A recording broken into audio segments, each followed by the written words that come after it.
আসসালামু আলাইকুম, সবাইকে স্বাগতম। প্রিয় শিক্ষার্থী বন্ধুরা, আজকে আমি যে আর্থিক বিবরণী প্রস্তুত করার সময় যদি প্রশ্নে বলা থাকে, যেমন রেওয়া মিলের ছোট্ট অংশ আমি উপরে উপস্থাপন করেছি, মাত্র 2টা আইটেম।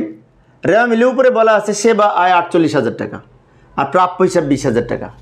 তো এই ধরনের একটা সমন্বয় আমি পূর্বের ক্লাসে দেখিয়েছিলাম, কিন্তু একটু ভাষাগত চেঞ্জ করে আমি আরেকটা সমন্বয় এটার সাথে কিভাবে এই সমন্বয়টা অ্যাডজাস্ট করে হিসাবে লিখতে হবে সেটি দেখাচ্ছি।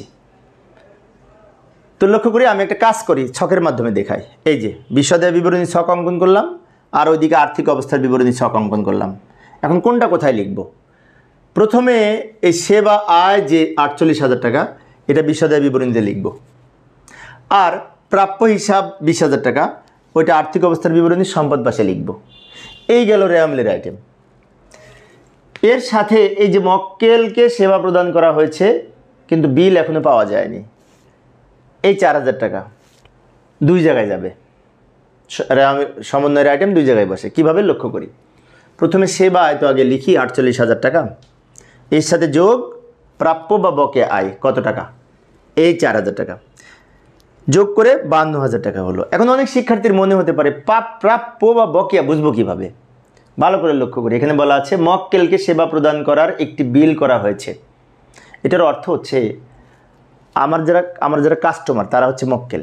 যেমন আমি যদি উকালতি ব্যবসা করি, তাহলে আমার আন্ডারে যে সমস্ত মামলা যারা সব মক্কেল, তাদেরকে কাস্টমার বা মক্কেল বলা হয়। তো তাদের কাছে 4,000 টাকার একজনের কাজ করে দিছি, আমি উকালতি করে দিছি 4,000 টাকার, কিন্তু বিলটা এখনো পাই নাই। পরে তো পাবো, এখন না পেলেও। সেজন্য এটি বকেয়া আয় হিসাবে এই আয় যা ছিল তার সাথে যোগ করলাম। আমরা জানি বকেয়া থাকলে যোগ হয়। এবং পাশাপাশি এই যে প্রাপ্য হিসাব দেনাদার, ওইটা চলতি সম্পদ পাশে লিখব। একটু দ্রুত দেখাচ্ছি কারণ এই ধরনের আইটেম পূর্বের ক্লাসে দেখিয়েছিলাম। চলতি সম্পদ পাশে এই প্রাপ্য হিসাবটা লিখব, এইটার সাথে এই যে বকেয়া আছে ওইটা আবার যোগ করব। কেন যোগ করব? আয় যদি বকেয়া থাকে দেনাদার বাড়ে। এই যে মক্কেল মানে কিন্তু দেনাদার, ওর কাছে আমরা টাকা পাবো। তা আরেকবার ছোট্ট করে আমরা রিপিট করছি, লক্ষ্য করি।